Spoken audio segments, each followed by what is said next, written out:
Hey guys, welcome back to my YouTube channel. My name is Agni and you're watching Golden Fox. ये छोटा सा intro था मेरी पिछली bike Royal Enfield Thunderbird machismo engine का। इस वीडियो का टॉपिक है मैंने अपनी थंडरबर्ड क्यों बेची।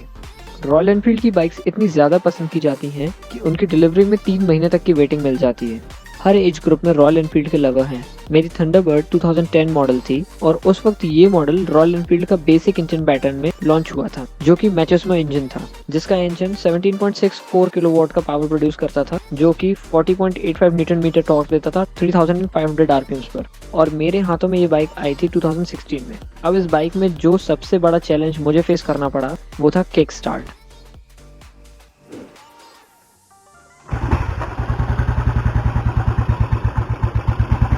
मेरी थंडरबर्ड में मैं कुछ जनरल प्रॉब्लम्स फेस कर रहा था, जिनमें से मेन थी क्योंकि इसमें सेल्फ स्टार्ट नहीं आता था उस वक्त, तो जब भी बाइक कहीं खड़ी करो तो इसको किक से ही स्टार्ट करना होता था। जनरली इसका सामान जेन्युइन सर्विस सेंटर्स पे नहीं मिल पाता था क्योंकि ये गाड़ी का मॉडल बहुत पुराना था, तो सर्विस सेंटर इस मॉडल का स्टॉक मेंटेन नहीं करते थे, इसलिए सामान बाहर से ही डलता था, जो कभी कभी जेन्युइन भी नहीं होता था। बाइक की लाइट डिम थी। अब आप लोग सोच रहे होंगे कि जब बाइक लाइट्स डिम थी तो एक्स्ट्रा लाइट लगवा लेते। सही सोच रहे हैं, लेकिन बिना सेल्फ की बाइक की बैटरी छोटी होती है और उस पर अगर मैं और लाइट्स लगवा लेता तो बाइक को एक नया बहाना मिल जाता ब्रेक डाउन के लिए।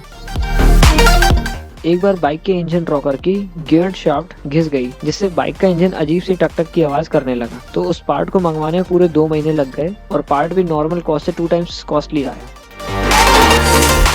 अगर बारिश में या बाइक वॉशिंग के दौरान जरा भी पानी स्पार्क प्लग वाले एरिया में गया तो समझो 45 मिनट्स का रेस्ट ले लिया बाइक ने। फिर चाहे उसमें 50 किक मार लो या 500 किक्स मार लो, अब तो हाथ ही लेट गया समझो। अब पौन घंटे बाद ही आना। I know you guys must be thinking ये तो जनरल प्रॉब्लम है, लेकिन भाई अब ये भी तो सोचो कि एक तो सिर्फ किक स्टार्ट, ऊपर से बाइक कहीं रात को खड़ी हो और बारिश हो जाए तो मेरे तो 45 मिनट और डिले हो गए, इसलिए मेरे लिए बड़ा इशू था। अब थंडरबर्ड थोड़ी पुरानी भी हो गई थी, तो मैंने इसको स्विच करने का प्लान किया और 200 या 200 plus CC low budget bikes यानी 2 लाख के नीचे तक की देखना शुरू किया। इस लिस्ट में सबसे पहला नाम था टीवीएस अपाचे 200 4V। ये बाइक बहुत ही बेहतरीन बाइक थी। भर भर के इसके showroom, stock, service centres, spares available थे, पर मैं अपाचे नहीं लेना चाहता था क्योंकि मैं बाइक देख रहा था जो कुछ यूनिक हो। अपाचे हर गली मोहल्ले में देखने मिल जाती है। फिर इसके बाद जो सेकंड थी मेरी लिस्ट में वो थी बजाज RS 200। अब बजाज के लिए मैंने ऐसा सुना था कि बजाज की गाड़ियों में वाइब्रेशन बहुत है और साथ ही 1 साल बाद उनके चेन सॉकेट में अजीब सी आवाज आने लगती है। बजाज के बाद जो तीसरी और लास्ट थी मेरी लिस्ट में वो थी यामाहा R15 V3 या फिर FZ25।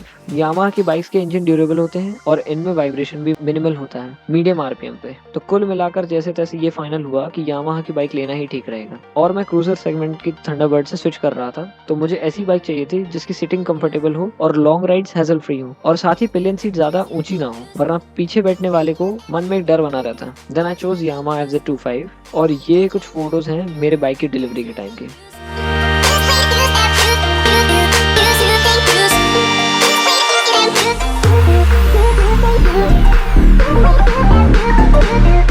So now I'm happily riding a Yamaha और उस बाइक के प्रोज एंड कॉन्स हम लोग नेक्स्ट वीडियो में देखेंगे। और अगर आप लोग सोच रहे हैं कि मैं FZ25 को रॉयल एनफील्ड से कंपेयर करूंगा तो ये बिल्कुल अलग पैटर्न की बाइक है और रॉयल एनफील्ड का क्लास ही अलग है। दोनों आपस में कंपेयर कर ही नहीं सकते, लेकिन फिर भी मुझे ये गाड़ी अपने लिए ज्यादा सूटेबल लगी। इसमें गजब का पिकअप है।